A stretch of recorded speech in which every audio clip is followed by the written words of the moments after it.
estudo fônico. Venha aprender o som das letras. Vamos lá! O som da letra A pode ser A, abelha, ou como a gente faz quando está pensando.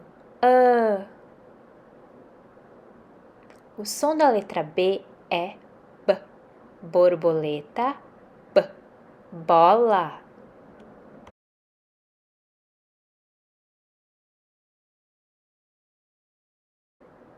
A letra C pode fazer dois sons, C, coelho, ou S, centopeia.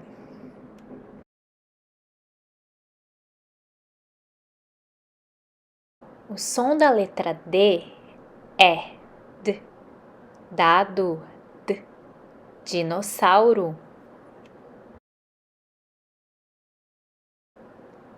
A letra E pode fazer o som E, elefante, ou pode fazer o som E, como encontramos na interjeição ECA.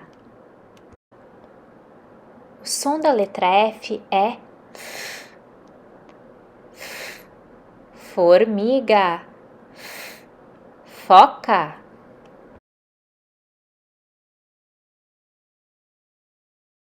A letra G pode fazer o som G, G, gato, ou pode fazer o som J, girassol.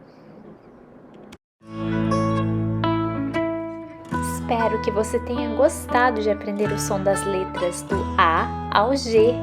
Para descobrir o som das demais letras, se inscreva no canal e curta esse vídeo. Até mais!